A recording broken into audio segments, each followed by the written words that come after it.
Here is us.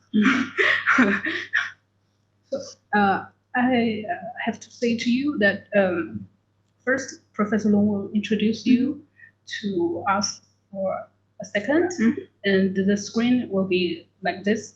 And then I will help you to shift the camera here, like this. And when you do this lecture, the screen is only you. Yeah. Okay. And after the lecture, we'll shift this camera again. And here, you can communicate with each other. Yeah. Makes sense. Okay. So this is.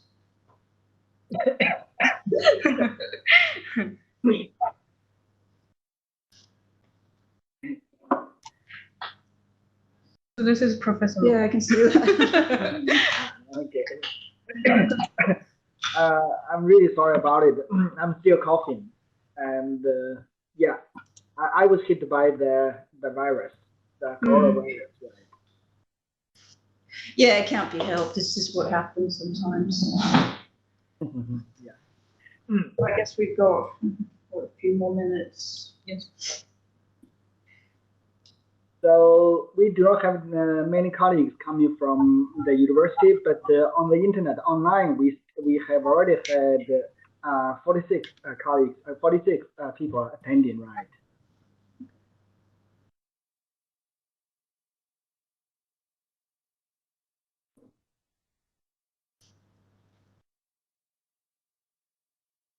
I think the temperature is okay. I think so. It's just very hot outside. Yes. I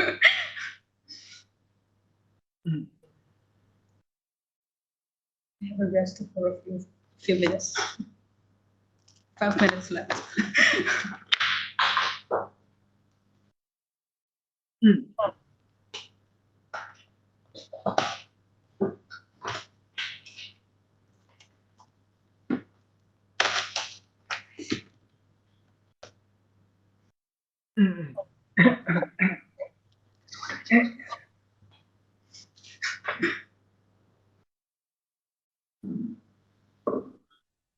So at least, Professor Hansen, at least today is not that hot, right?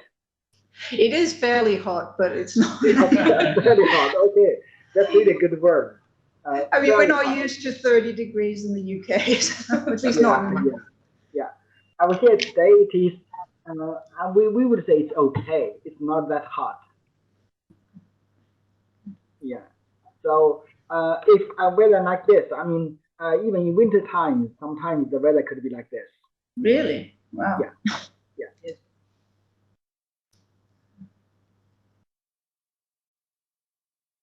It's not only hot, it's also wet. Yeah. It's the humidity. It's like Guangzhou, it is just the summer and a little bit autumn.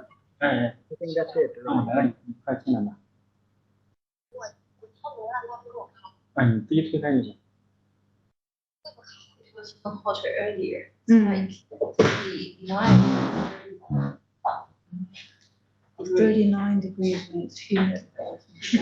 terrible. Yes. Hard to breathe. Yeah.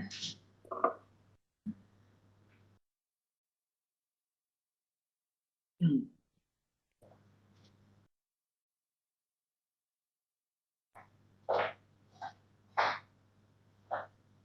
3 minutes left. So Professor Hansen, you see, we do not have too many people doing theoretical linguistics in Shenzhen University, but on the internet we still have quite some people. I think we have 50 now, right? Okay, So, well, that's quite a lot. Yeah. Anyway, in Shenzhen University, we are really minority.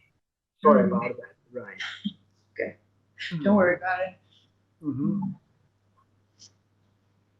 Early on in my career, I went to a talk by a very famous French linguist at the Copenhagen Business School. And there was a professor who'd invited him, and then there was me with my newborn son, who I brought because I did really wanted to see this person, and then 2 other lecturers. And he's world famous. And I thought, okay, well, it could happen to him. Okay. Yeah. I gave a lecture in in Professor Bizan's place, and at that time altogether we only have 5 people. But that talk was very, very, very. I really enjoyed it. We went on for several hours. I think 5 hours, and I really enjoyed it. Right. Okay. Yeah.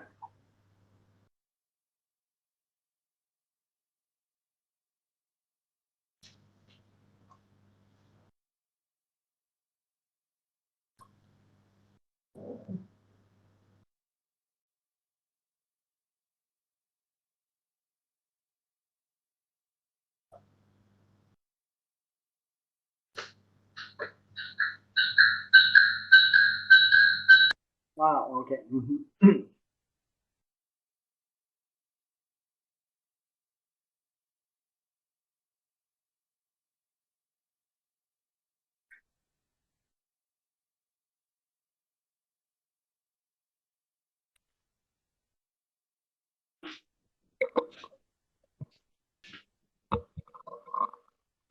Okay.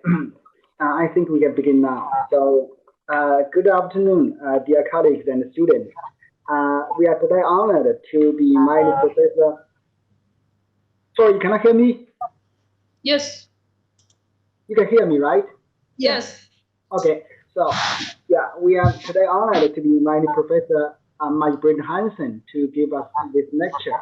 So, some of you guys may have already noticed that Professor Hansen has already given a lecture to us last year. So at that time she was online and I was on the spot. Now it is just reversed. I'm now on the spot. Yeah, I'm now online because I'm infected with the coronavirus and I should quarantine myself in the office. So uh, first, I would like to introduce the people on the spot. So, Professor Mian Shaw from Chinese Department, and my 2 students, Wenye Hao and Lei Wan. So, yeah. Next, I would also like to introduce Professor Maybrit Hansen. Maybrit Hansen is Professor of Linguistics and Pragmatics at the University of Manchester. She received her PhD and her higher doctorate from the University of Copenhagen and has been elected to the Academia Europaea and the Royal Danish Academy of Sciences and Letters.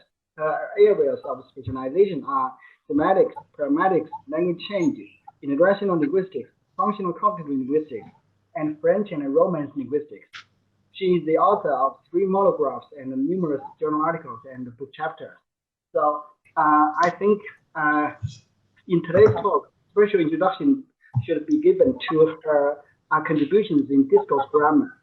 So she has done a lot of research on the historical development of discourse markers, and she has hosted a AHRC project called "The Role of Pragmatics in Scenic Language Change," and I was fortunate to be part of the program, and we had a lot of seminars and meetings, and I was fortunate that I learned a lot during the whole process. And Professor Hansen also studies the theoretical aspects of discourse grammar, and her special attention was also given to the relationship between grammaticalization, and lexicalization.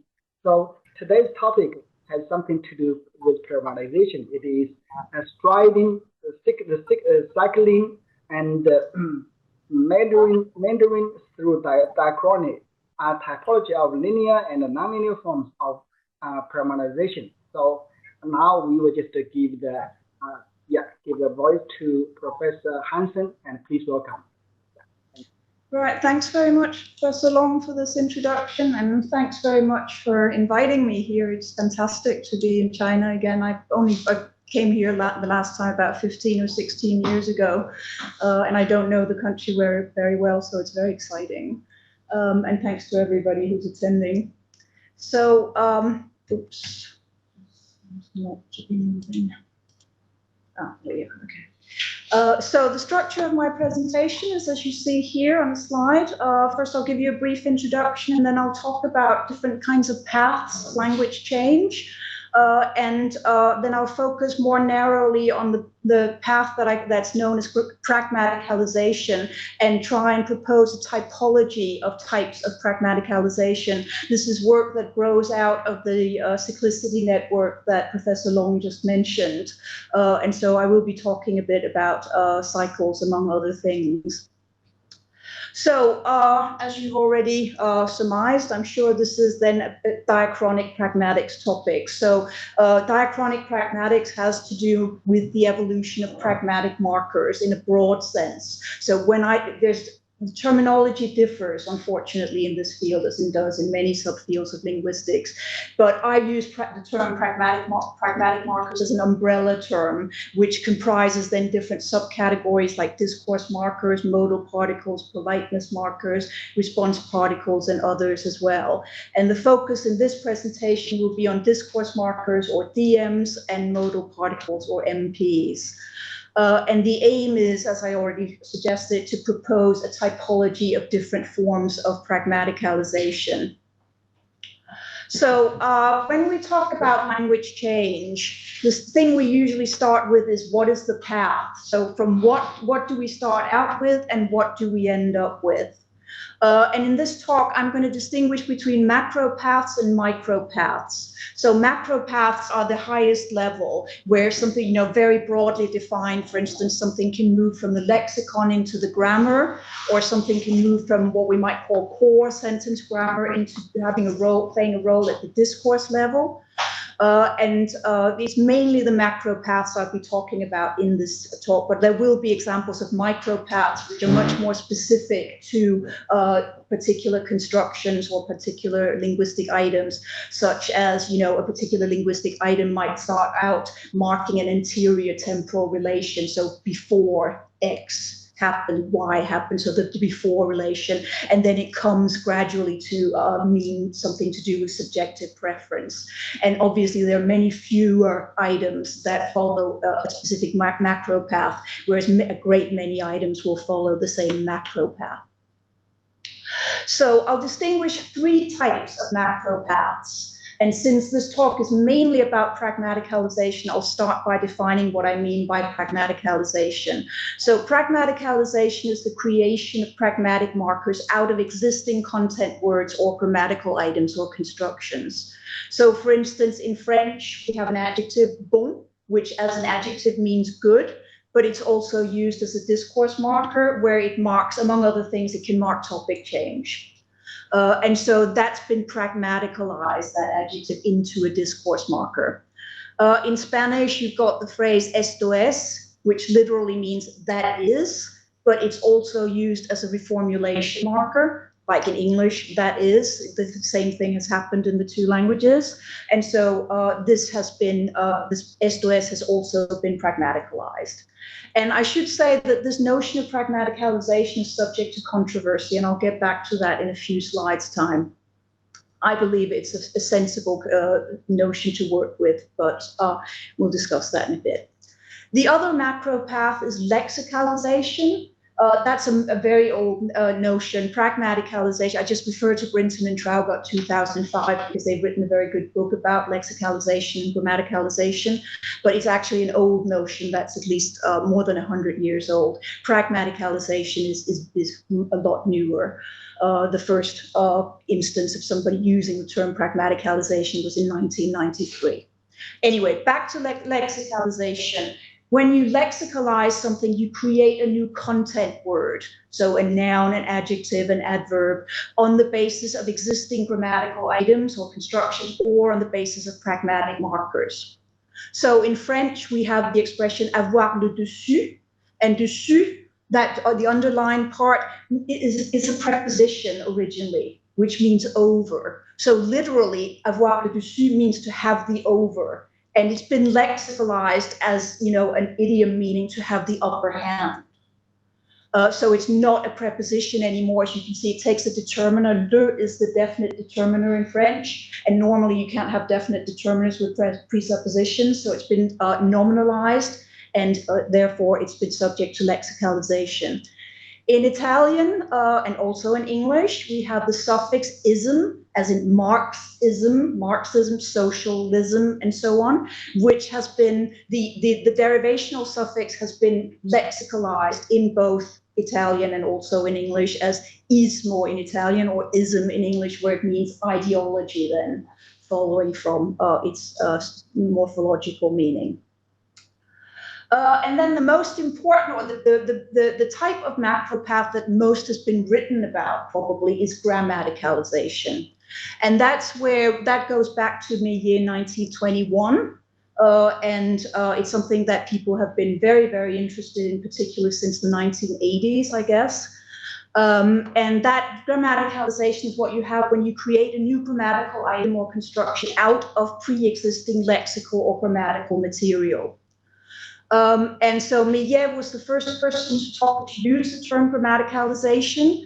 And then Kurylovich, a Polish linguist in 1975, proposed that we could distinguish two subtypes, primary versus secondary grammaticalization. So in primary grammaticalization, you take something that's lexical, for instance, a noun or an adjective, and you turn it into a grammatical marker. So in French, we have a noun pas, which means it still exists as a noun. It means step or pace, but it's been turned into a negative marker. So it follows the verb. For those of you, if any of you know French, you will know that pas follows the verb and it marks negation then. And I think most native speakers these days probably don't think much about the connection to the noun, but that's where it comes from. So that's primary grammaticalization. But pas is also an example of secondary grammaticalization, according to Kurylovich, because in secondary grammaticalization, you take something that's already grammatical and you make it more grammatical. And that also happened to pas, because when it first came in as a negative marker in the Middle Ages, it was originally optional, because there was a pre-verbal marker, there still is, ne, which had to be there, and then pas would come in some cases, and reinforce the ne, as it were. But then very quickly, it started to become more and more frequent, and by the 17th century, it was obligatory. So then you had a bipartite negation with ne, and then the verb, and then pas. And so this is secondary grammaticalization. So pas went from being an optional negative marker to being obligatory. And we can explain this sort of thing in the context of Lehmann's famous parameters of grammaticalization, where he says that we can identify grammaticalization as a matter of degree. It's basically a matter of ticking boxes in this table here. So the more boxes you tick, are ticked by a particular construction, the more grammaticalized that construction will be. And he says there are two axes. So there's a paradigmatic axis and there's a syntagmatic axis. And then there are three parameters: weight, cohesion, and variability. And each of the parameters can work both on the paradigmatic axis or on the syntagmatic axis. So we get a total of 6 different characteristics of grammaticalization. And they don't all have to be fulfilled in order for us to say that something has been grammaticalized. But the more of them are fulfilled, the more we will say that it is, the more grammaticalized that item will be. I won't go into further detail with this because I focus on pragmaticalization in this talk, but that's basically how grammaticalization is viewed standardly. And then the notion of cycles of grammaticalization comes in very early, arguably already in 1901, although Gabelins doesn't use the term grammaticalization. It didn't exist yet, and nor does Millet in 1912, but they're talking about the kinds of things that we now think of as grammaticalization. And Jespers in 1917 is probably the most famous early person to have talked about cycles. I'll be going by the description by Givon, 1979, who talks about cyclic waves of grammaticalization. So Givon says that in grammaticalization, what typically happens is we take an item that functions at the level of discourse, and then it moves into syntax, and then it can move from syntax into morphology, from morphology into morphophonemics, and then it can become zero. Nothing has to go through the whole line, but things can go through the whole line. And when they get to zero, typically, or they get weaker, obviously, as they go down the climb, then, the weaker they get, the more likely it is that they will become replaced by something higher up the climb. And that's where you get the cycle. So from discourse to zero, we have a climb. And if you then get a replacement of the item, the original item, higher up the climb, then you have a sort of cycle. Does that make sense? Mm-hmm. Okay, so we can take French negation again. If we go back to Latin, in Old Latin, we had ne as the standard negator, and then the verb followed by nothing.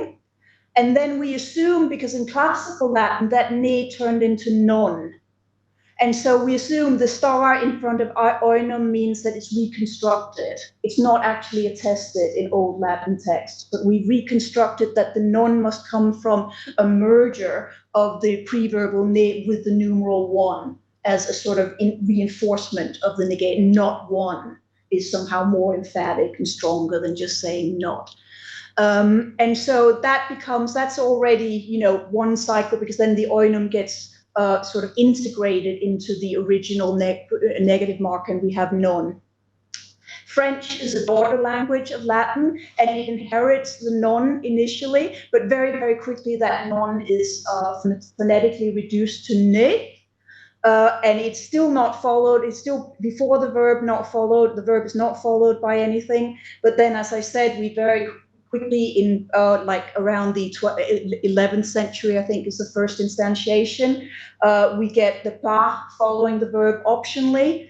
That becomes then obligatory in the 17th century. And then shortly after that, actually, then the ne starts to drop out, because now the pas is felt to be the central negator, and the ne is not felt to be so necessary. So typically when you speak informally with French people these days, they will just say, verb pas when they want to negate a sentence and not use the ne. The ne still has to be there in standard written French, but in spoken French, it's very often absent. And in some varieties of French, like the French they speak in Canada, it's basically never there in conversation. They just use the pas. So we have two cycles here where something is replaced, something is first reinforced, a grammatic marker is first reinforced by something which is originally lexical. That reinforcement is then replaced, more or less replaces the original marker, and then in principle, things can start over again. So that's what a cycle is. So I talked about this controversy about pragmaticalization before, because Elizabeth Traugott, whom you may have heard of, she's a giant in the field of diachronic pragmatics, feels that the notion is useless. And I'm a very, very big fan of Elizabeth's. It's basically because of her work that I've become a diachronic pragmatician myself. But on this particular topic, I disagree with her. She says that discourse markers are part of grammar, and I agree with that. Yes, they have a grammar, because you can't just use them randomly. And so instead, she says we don't need pragmaticalization. If discourse markers are part of grammar, they must be subject to grammaticalization.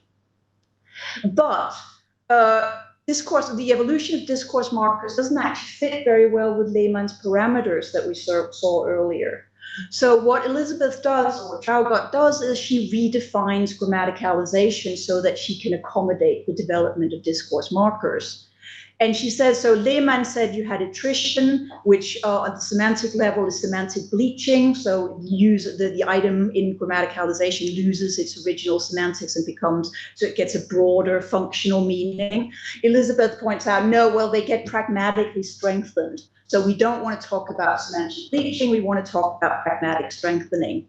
Lehmann says grammaticalizing items reduce their scope. That's not what happens with discourse markers. So Traugott says, no, in grammaticalization, you have scope expansion, which is problematic for a number of other grammaticalizing items, actually. And then she notes that you typically have things like decategorialization. So something that starts out as a noun, like ba, loses its nominal features. So as a negative marker, it can't take determiners, for instance. It can't take modifying adjectives and so on. And that's part of decategorialization. It loses its nouniness. Typically, she says grammaticalization is characterized by subjectification. It's characterized by gradients, which is, very similar to, very close to decategorialization, because gradients is an indeterminate part of speech affiliation. With many discourse markers, we don't really have, discourse markers are not a part of speech. And are they adverbs? What exactly are they in terms of what kind of word class do they belong to? That's not obvious. And then finally, they evolve gradually. And so she says, if we define grammaticalization like this, it makes pragmaticalization theoretically and descriptively redundant. And in the book that she co-authored with Laurel Brinton in 2005, which I mentioned before, but in connection with lexicalization, they pointed out in several places that it's often difficult in specific cases to distinguish sharply between grammaticalization and lexicalization. So there are a number of items where they could actually be described, their evolution could be described in either way. And so, what she's done in her, so she's always been sort of leaning towards grammaticalization as the important path. And in her most recent book from last year, she's now doing construction grammar, and she's replaced all these three macro paths with just one mechanism of constructionalization, which is obviously a simplification of the theory, and it's very elegant, but I personally feel that we lose descriptive power, because if we just have one mechanism of constructionalization, we cannot account for different directions of travel in language change in any kind of principled way. And I think the fact that categories such as these three macro paths, pragmaticalization, lexicalization, and grammaticalization, can have fuzzy borders, that's fine by me. It doesn't mean they can't be meaningfully distinguished. And if you're a cognitive grammarian, it's commonplace that to see categories as shading into one another and having fuzzy borders, but we can still distinguish them meaningfully. So I think I would like to preserve the three macro paths contra Elizabeth Traugott. But in order to do so, we need to make a couple of further distinctions. So between, on the one hand, two levels of meaning and two levels of grammar. So the two levels of meaning, I first proposed a distinction between them in a book from 2008, and I call them the content level and the context level. So the content level concerns states of affairs and/or relationships between states of affairs in the real world or in an imagined world of discourse. And some of you will probably be thinking, but isn't that just truth conditional content? They overlap substantially, but there are some differences. For instance, to do with things like generalized implicatures. If I say to a colleague or to my partner or a friend or some of my students are fascinated by discourse markers, then the quantifier some will typically implicate that not all of them are fascinated by discourse markers. And so my interlocutor, my hearer, can perfectly normally say, and what about the rest? Assuming that there's a subset of my students who don't care for discourse markers. But notice that I can ratify that inference that not all of the students like discourse markers by saying they don't see the point. But I can also, without contradicting myself, say, actually, I think they're all interested. Because this sum equals not all is just an inference. It's a defeasible inference. It's not truth conditional. But I would call it a content level inference because it has to do with what is the case in the real world. The context level, on the other hand, concerns the attitudes of discourse participants towards the states of affairs that they're talking about. It concerns the relationship of states of affairs to the discourse itself and the relationship of states of affairs to the discourse participants or the wider discourse situation. And just as the content level overlaps with truth conditional content, but is not identical to it, so the context level overlaps with non-truth conditional content, but again is not identical to it.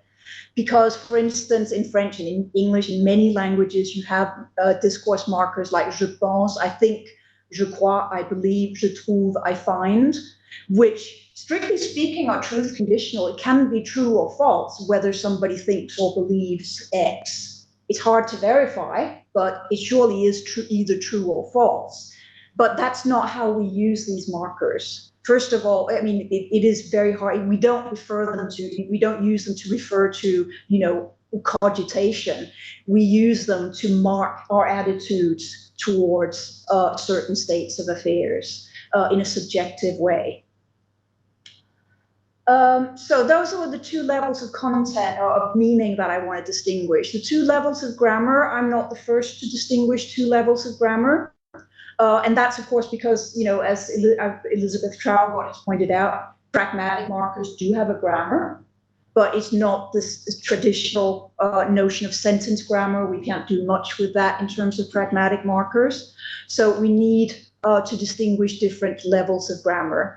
And my terminology, as I talk about micro-syntax and macro-syntax, the terminology is not important. I just use those terms because the first people that I'm aware of who made this kind of distinction were Claire Blanche-Baptiste and Alain Biren-Donner, so French linguists in 1990.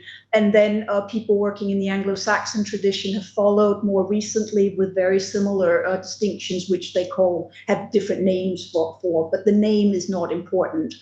What I call micro-syntax basically corresponds to traditional core sentence grammar, so where we have strong morphosyntactic dependencies.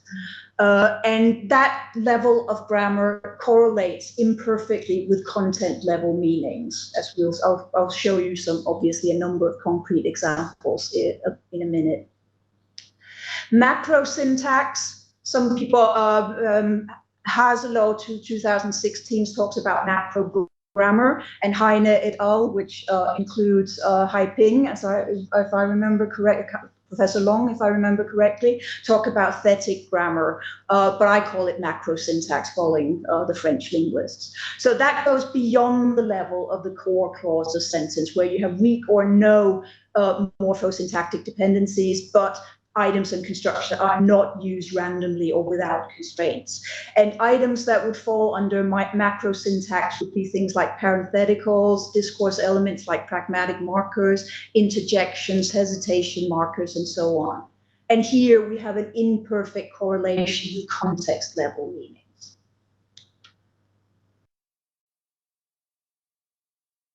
So I define pragmaticalization by changes in meaning. So in pragmaticalization, what we have is we have a change in meaning from the content level to the context level.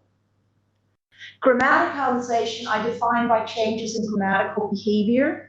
So in grammaticalization, we have primary grammaticalization, where something goes from being a content word at the lexical level to being a microsyntactic function word. In secondary grammaticalization, we have further integration of an item or construction into the microsyntactic level. And if we define pragmaticalization at the level of meaning and grammaticalization at the level of grammatical behavior, then the two can potentially be combined. And I'll show that later, how they might be in ways in which they might be combined. So moving on then to the typology of pragmaticalization. The most basic type of pragmaticalization, the unmarked case, which seems to include most discourse markers whose evolution has been studied up to now, I call linear pragmaticalization. And what you have in linear pragmaticalization is the path of change follows the clines that you see, certainly the ones in both 1 and 2, and typically also the ones in 3, 4, and 5. So in linear pragmaticalization, you have a move from the content level to the context level of meaning, and from microsyntax to macrosyntax. And typically, we also have these other three, from more conceptual to more procedural, more objective to more subjective, and from truth conditional to non-truth conditional. But I'll focus on the first two. So let's look at some discourse markers. What are some of the characteristics of discourse markers?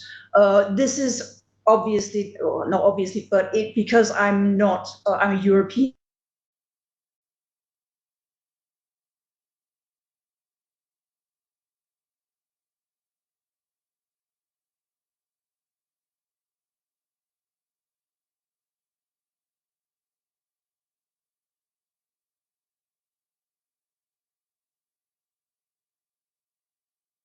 fits Asian languages to a reasonable extent. So characteristics of discourse markers that most people agree on is that they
and it's the context level marker. It expresses the speaker's subjective attitude to what they're saying. So there's been pragmaticalization movement from content to context level and from microsyntax to macrosyntax. And then in stage 3, we get what some people have called polypragmaticalization. We get it pragmaticalized again with a different meaning. So here it comes to be if need be. So the speaker expresses that something they will, it subjectively accept something, but it's not an ideal situation. Poverty he could tolerate for himself, à la rigueur, but he doesn't want it for his children. So nonlinear pragmaticalization is what I'll be focusing on then descriptively here, because that's a new notion. And that's then the mark cases, where we either have a backward movement on one or both clines, or change puts the two levels out of sync. And then I'll distinguish 4 subtypes of nonlinear pragmaticalization, starting with cycles. So cycles is something I've been working on for about 10 years, cycles of pragmaticalization. And I was together with 2 Italian colleagues, Chiaraghezzi and Piera Molinelli. We were the first to discover this notion that pragmatic discourse markers could also evolve in cycles. And I've defined cycles of pragmaticalizations as you see here. So you have a linguistic expression of some kind that originally has a content level function, and it develops one or more context level functions, so it becomes pragmaticalized. And then at some later time, there's a new expression, E prime, that starts to fulfill the content level function that was originally associated with E. And then the two may find themselves in competition if E has still not lost its source meaning at the content level. And then, interestingly, E prime itself becomes pragmaticalized, and it develops context level uses that strongly resembles those of E. I'll show you an example in a minute. And eventually the original item can disappear from the language altogether, or it can find itself increasingly confined to specific registers or genres. And this can actually happen even more than, several times within a given language. So for a first example, in French, in Old French, we had a marker eins, which meant before or sooner, which pragmaticalized means first subjective preference and then correction. So in the 13th century example in 1, we have eins que de chi me parte, before I leave here. Clearly content level marker, and it's a conjunction, subordinating conjunction, so it functions as a microsyntactic item.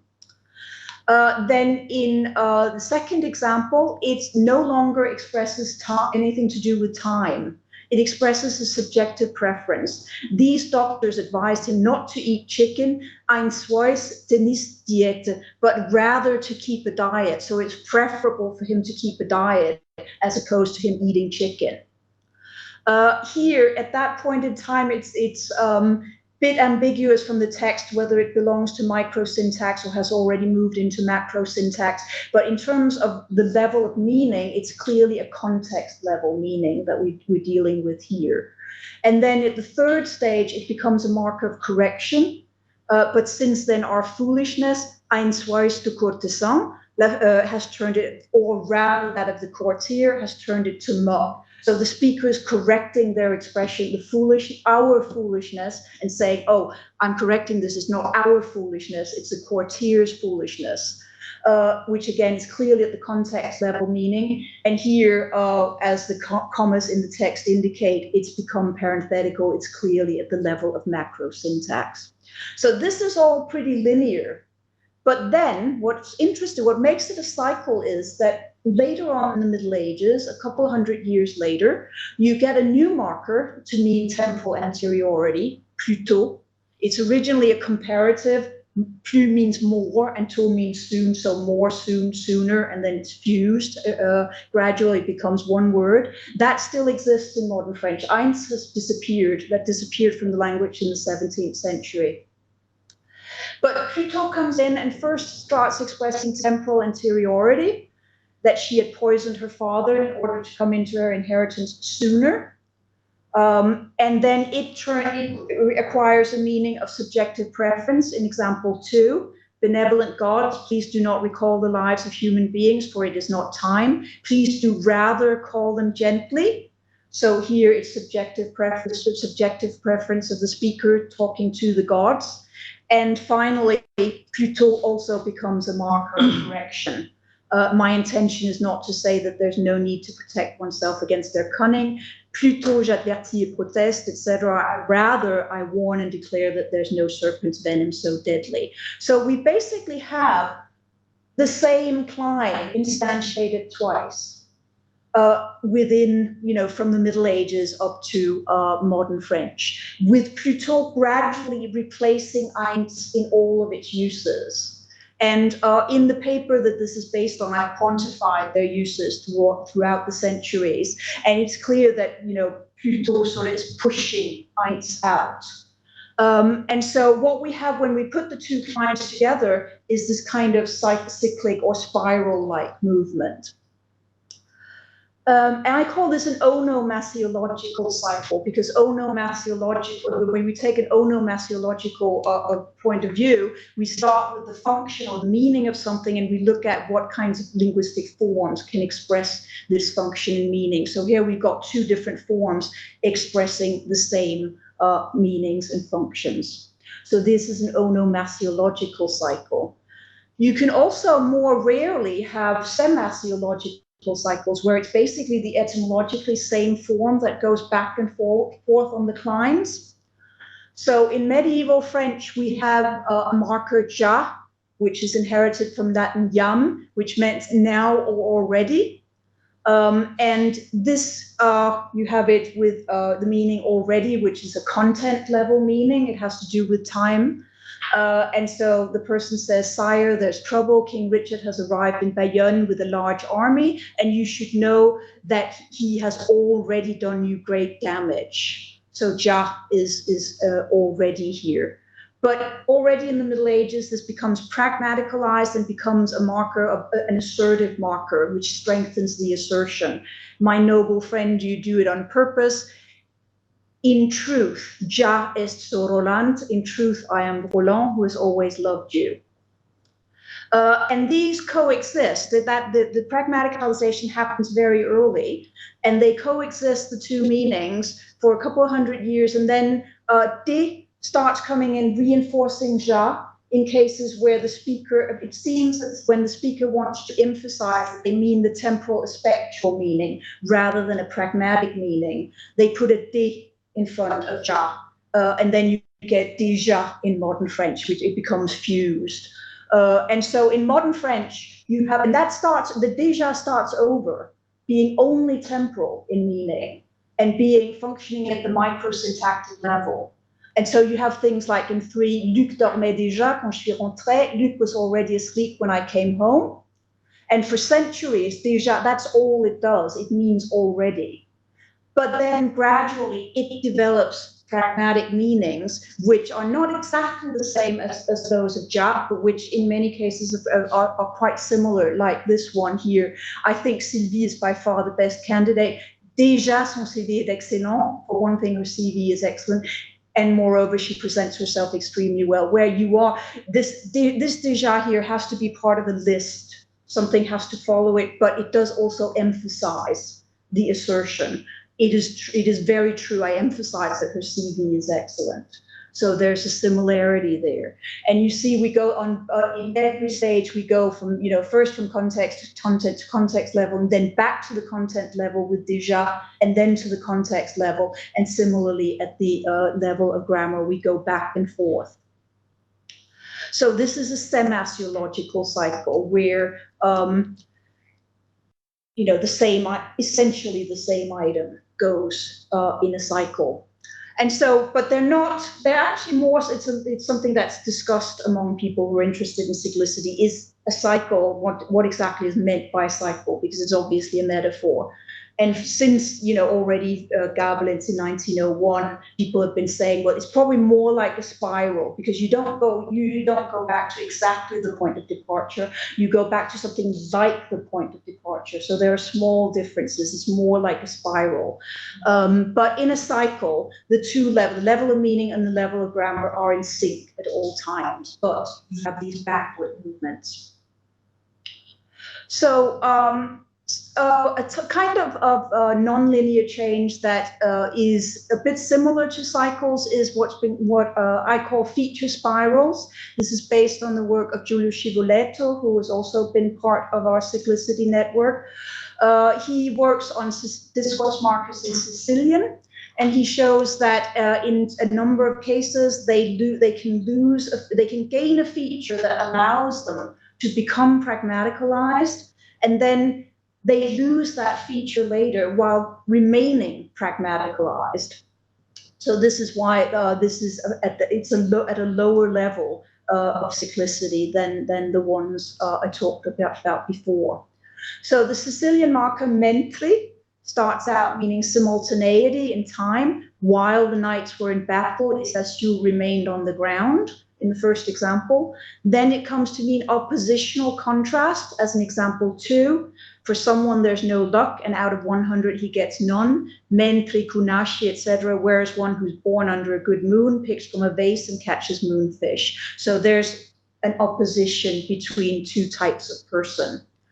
In the third stage, so it's gained, it was in example 1, there's no contrast, so minus contrast at the lowest level of features. Then we have plus contrast in example 2.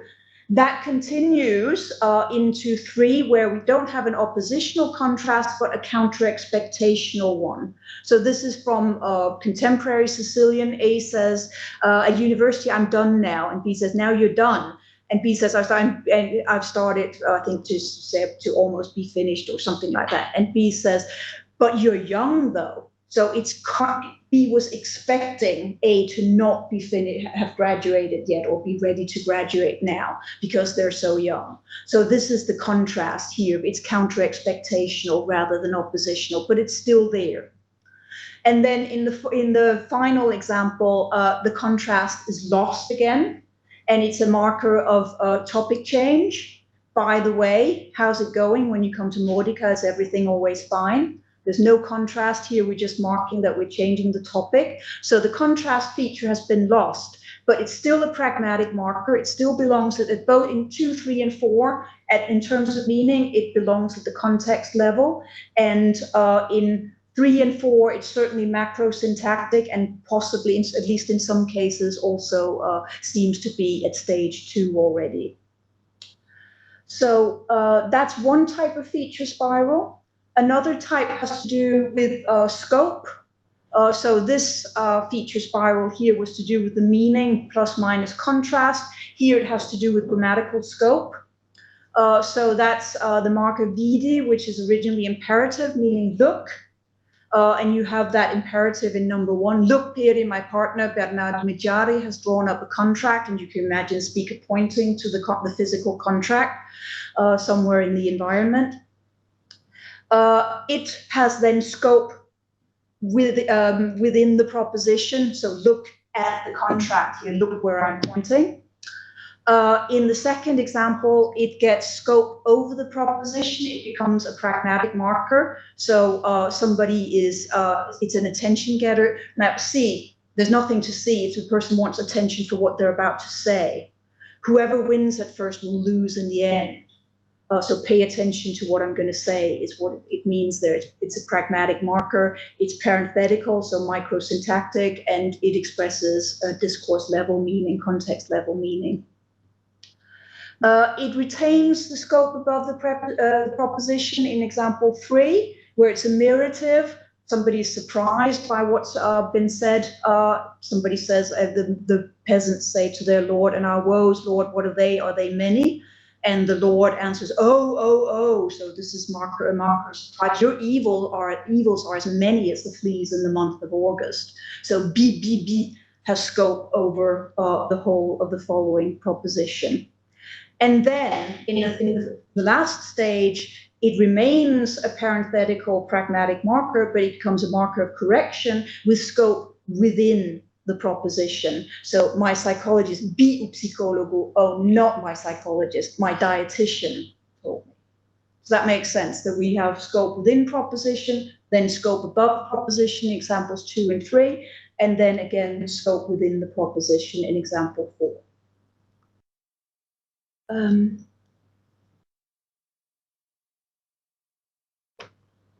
A third type of nonlinear pragmaticalization is where we have that involves combined pragmaticalization with lexicalization.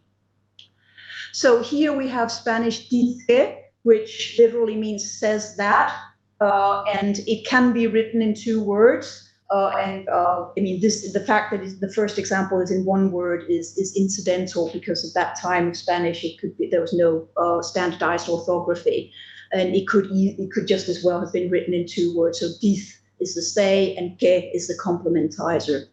And so you have it quite literally, meaning says that in the 288th chapter in the 35th year of his reign. The book says that when King Ramiro fought King Bermudo, the former fell ill in the city of Leon and died. So microsyntactic, it's the main verb, and the content level talks about what is actually the case in the real world. In the second stage, we get it pragmaticalized as a marker of the speaker's subjective stance. Supposedly, it means, so somebody asks, how do these people live? And the B answers, diz que son artistas, supposedly they're artists. So this means they present themselves as artists, but I, the speaker, do not believe that they're artists. So that's the pragmaticalized meaning. You know, it's now a matter of context level meaning.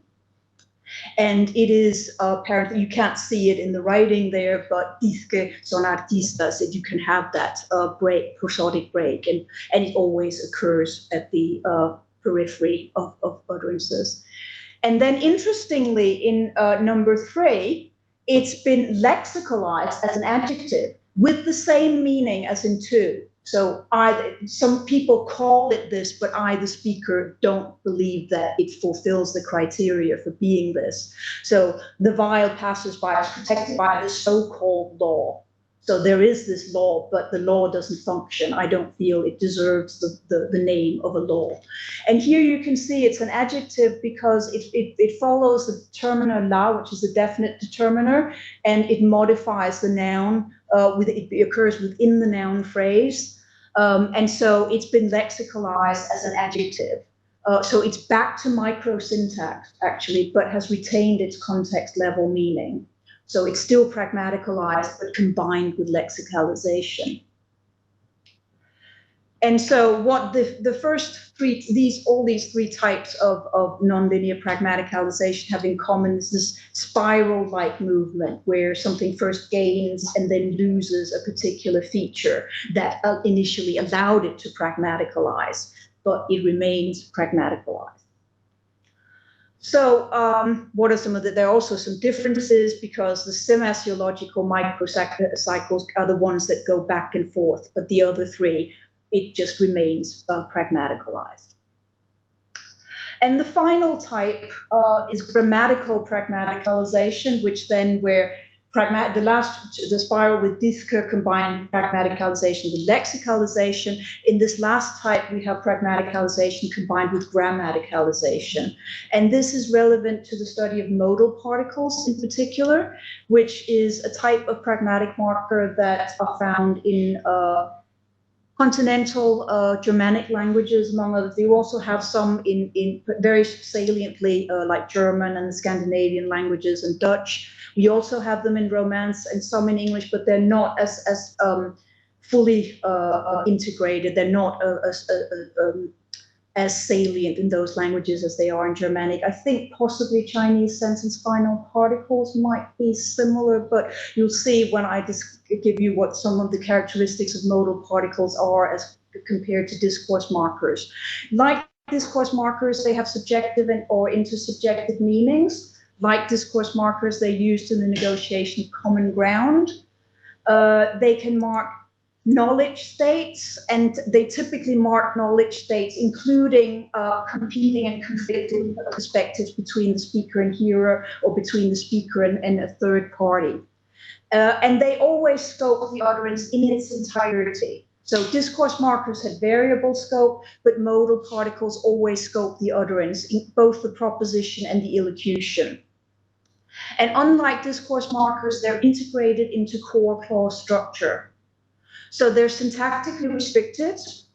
You can't have them with just any kind of verb or in any sentence type. So in French, for instance, we have the item bien, which is originally an adverb meaning well, corresponding to the adjective bon, good.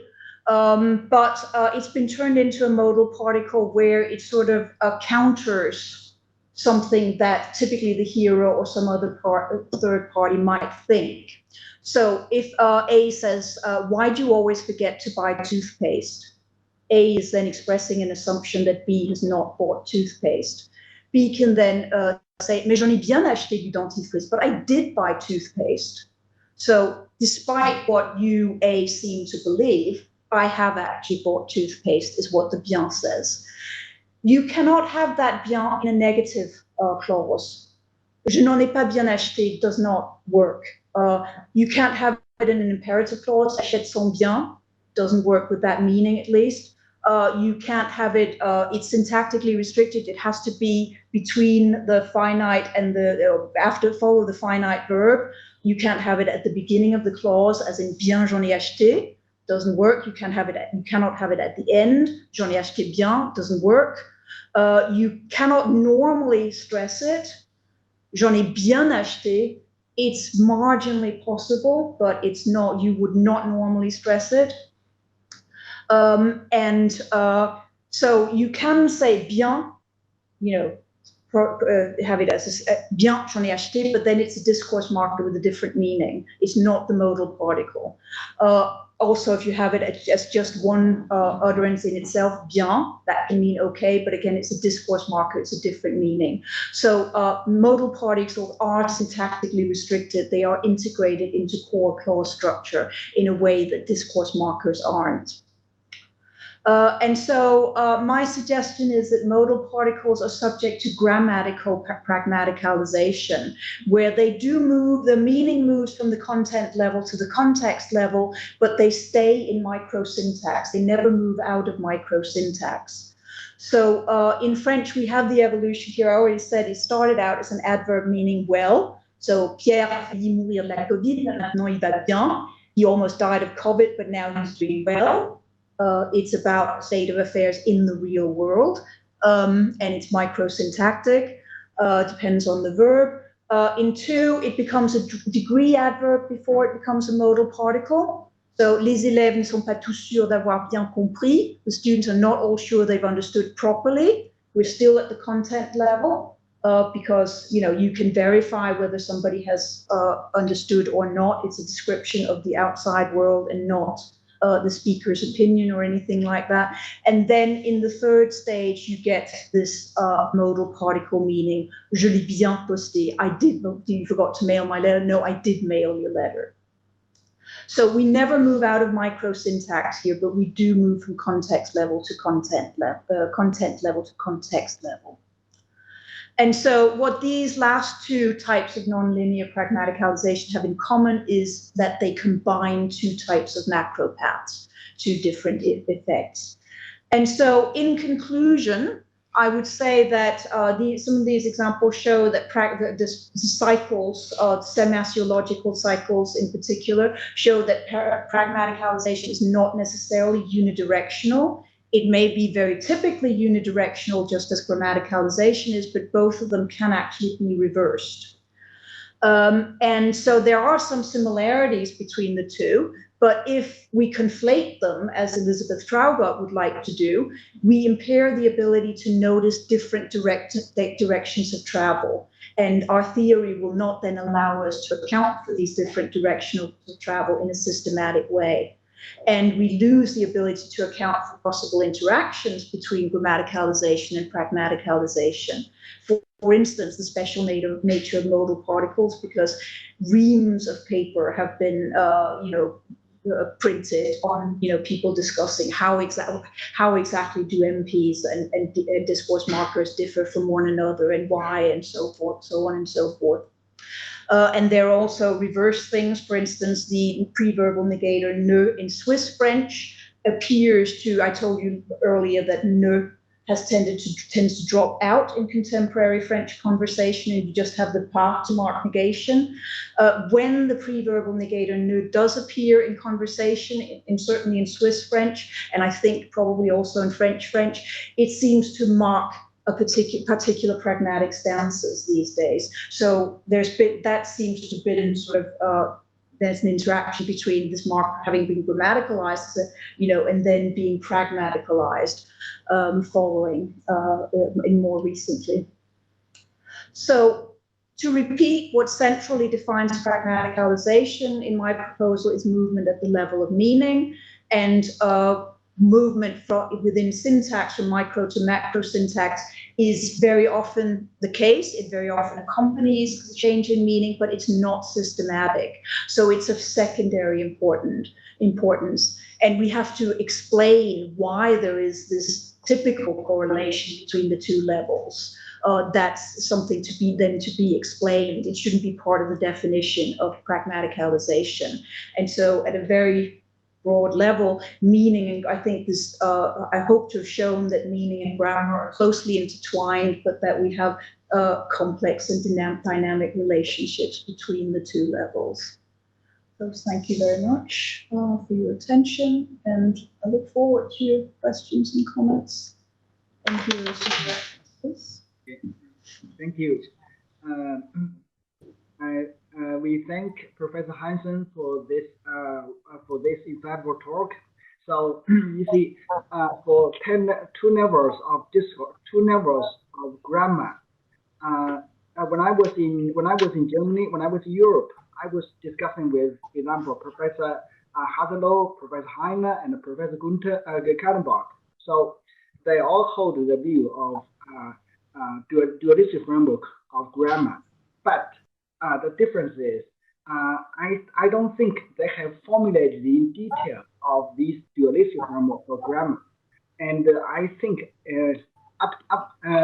according to my knowledge of this grammar, it seems it's only Professor Hansen who was the first to have formulated the grammar in detail.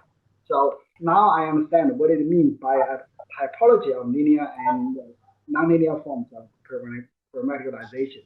So thank you. I really learned a lot. So now let's take some questions from the audience. We have something like more than 70 audience in the online, and we have several in the office. I cannot see the face. So sorry, I cannot see the face. So I cannot see clearly. So any questions? Oh, that's Professor Sun, right? I see it. Yeah. Any questions? Okay. Maybe I can start with my question first. So actually, I'm also working on dualistic framework of grammar. Let's say a dualistic framework of discourse grammar. So my problem is actually my domain of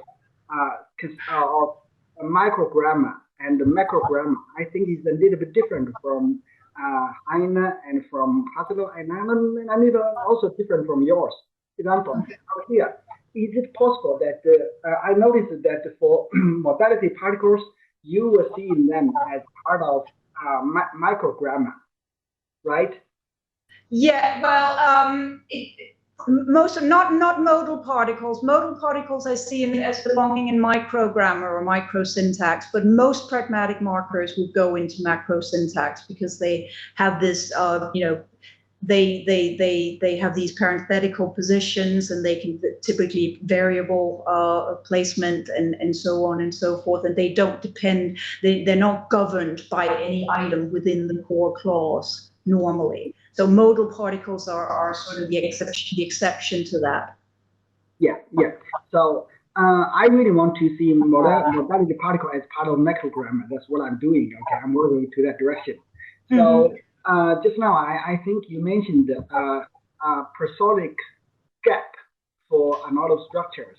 So I was inviting last year. I invited Professor Nico Dayhead, and I also talked to Professor Laura Brinton. And it seems these two guys, they are really against seeing prosodic gap as a kind of defining feature of discourse markers. No, I would agree with that. I don't think it's a defining feature. I think it's a typical feature, but not a defining feature. Okay. So thank you. Right. Let's take questions from the other people, right? So any questions? If people in the internet have questions, online have questions, you can just unmute yourself and ask questions, or you can you can type your questions here. So, Lei, you can help Professor Hansen to read the question. There's a question about whether the paper is available digitally. It's not yet. It's in the process of being published. I've given it as a number of places as you know, talks of this nature, but it hasn't been published yet. Hopefully, it won't be too much longer. Mm-hmm. So, any other questions? Okay. So I've got tons of questions. So if they don't ask questions, I will ask you some questions. So yeah. Oh, sure. I should maybe just add to the answer I just gave about the paper. If the person asked how to quote it, I mean, you can always quote the talk. So, and then once it's published, then you can quote the published version instead. Sorry, go on. It's okay, right? Yeah. For example, for this question, I think when I was a magister, I asked a similar question. I can ask again. You see, a lot of linguists would divide grammar into three levels. Conceptual. Sorry, can you say that again? A lot of linguists would try to divide grammar into three layers. It is conceptual, subjective, intersubjective, or interpersonal. And then it is textual level, right? And I noticed, I really agree with that, but I really want you to make comments on it. It is you intentionally neglected the textual layer of grammar, and I really like that. But could you just comment more on it? Yeah, because that works. The text. I mean, I think that the textual level will go with the discourse level. You know, more subjective markers. I don't think it's that useful to make a clear distinction between them, because the textual markers will tend to have these you know, peripheral positions. They will tend to be parenthetical and so on. So I think they go with they go into macro syntax as far as I'm concerned. And then you can say and also context level meanings the same, because they are about how states of affairs, you know, relate to the discourse, the unfolding discourse, rather than how they relate to each other in the real world. And so I would say that we just need two levels. And then when you want to describe, you know, you can be more specific about, you describe the meaning of a specific marker. You can say this is about, you know, creating textual coherence, and this other marker here is about marking, you know, intersubjectivity or politeness or whatever. But I don't see the need to distinguish the textual level of grammar or a textual level of meaning sort of separate from the higher discourse level or macro grammar, if that makes sense. Yeah, it makes sense for me, right? So, but still, I need a bit more questions. So you see, last year when Professor Druggett was giving talk on textual functions, it seems for her, she was, if I understand her correctly, basically she is trying to give more explanations to Druggett 1995. In Druggett 1995, it seems it's kind of conceptual to subjective and then to textual. And when I ask a similar question, do you still believe a kind of change from subjective to textual? And I think she was saying something like it's complicated. Yeah, I mean, my sense is that she's rode back from that, you know, from content to textual to interpersonal, and that she doesn't see that as a necessary sequence anymore. That precisely with the textual and the interpersonal, it can go, you know, it can be in either order, and I don't think she wants to make that sharp distinction anymore.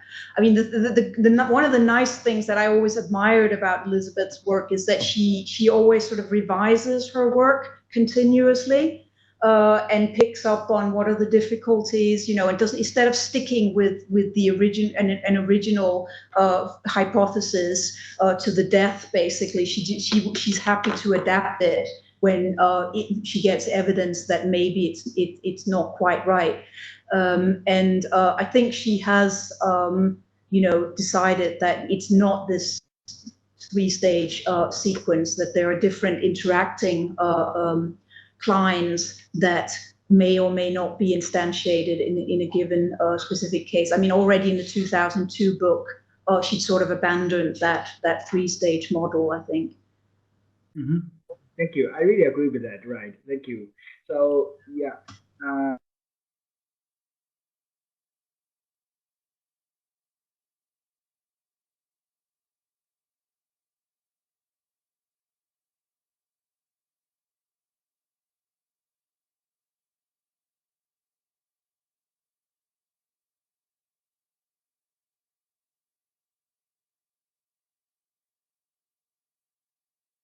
Ask another question. Okay, so sorry. You see, when I was talking to Professor Traugott, it seems she's really against to have a concept called discourse grammar. So what's your view towards it? Well, I mean, she doesn't distinguish very clearly between the two levels. I mean,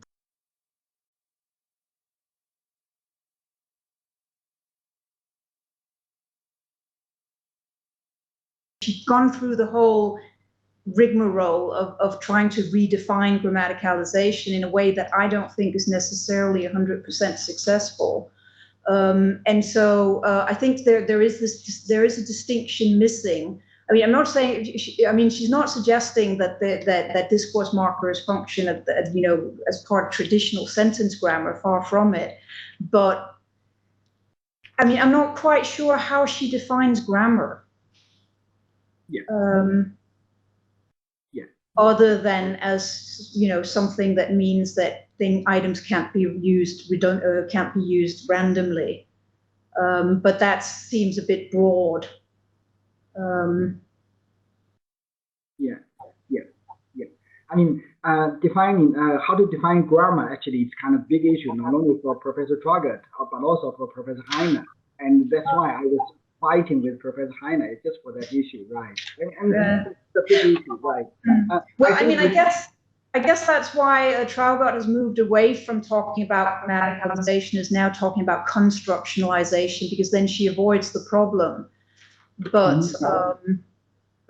to me, I mean, maybe I'm on the wrong track, but to me it just seems better it seems simpler, to have these two to distinguish these two levels of grammar. Well, as Bernd Heine also does. I think my distinction is fairly parallel to his distinction between sentence grammar and thetic grammar. But you probably know his theory better than I do, so. So let me ask the last question. I mean, still, it is the interface between sentence grammar and let's say micro grammar and macro grammar. Let me cite a kind of concrete example. Let's say sentence final particles, like English one. Let's do it, shall we? This shall we actually is something like a kind of it's kind of sentence final particle. And in Chinese, a lot of sentence final particles developed from this. But first, they were just prosodically independent. Later, they became part of the sentence. Just something like let's do it, shall we? And this shall we just part of the sentence. So before it was part of the sentence, it was macro grammar, right? And when it is just part of the sentence, it means something like a kind of question marker. So it is part of the macro grammar. So if there is case, if there are changes coming from macro grammar to micro grammar, or do we really need to redefine the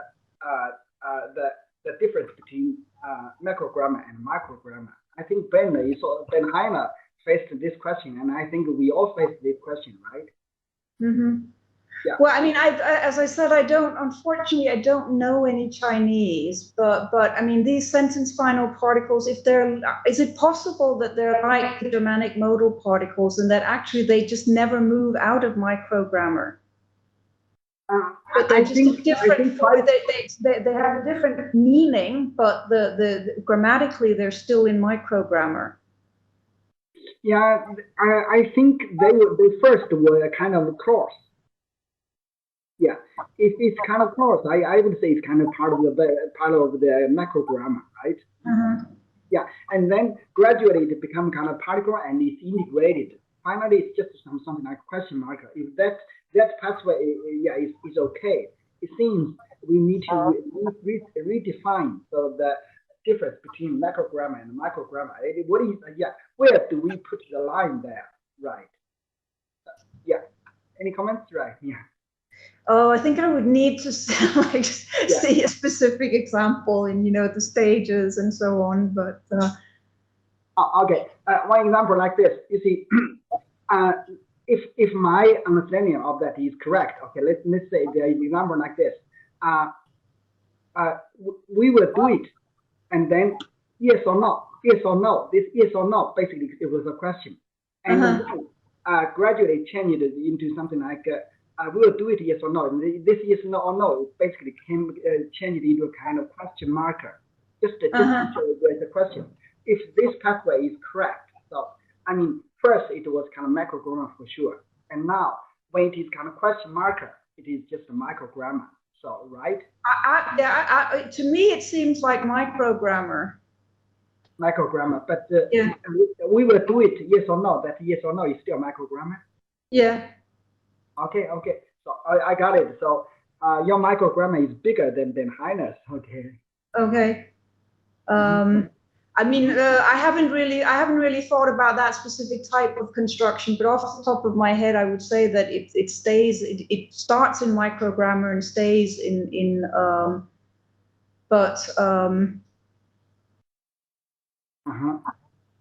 I'll think about. In the book, your joint book, is there any? I mean, do you analyze examples of this type? Because then I'll. No. Okay. I did not contribute that part to it because it's against the whole idea in it, right? Okay. So I think there is a question from in the internet online. So yeah, there is. Somebody says whether I initiate that distinction between microgrammar and macrogrammar. No, I haven't. It goes back to 1990, particularly the work of Claire Blanche-Pinveniste, who's a French linguist, who had worked a lot. She and her team worked a lot on informal spoken French, and made the point that often it doesn't. The grammar doesn't seem to fit traditional notions of sentence grammar. And so they proposed this distinction between microsyntax, where you had strong morphosyntactic dependencies, and where they used something called the pronominal method, where they tried to find out, what was part of microgrammar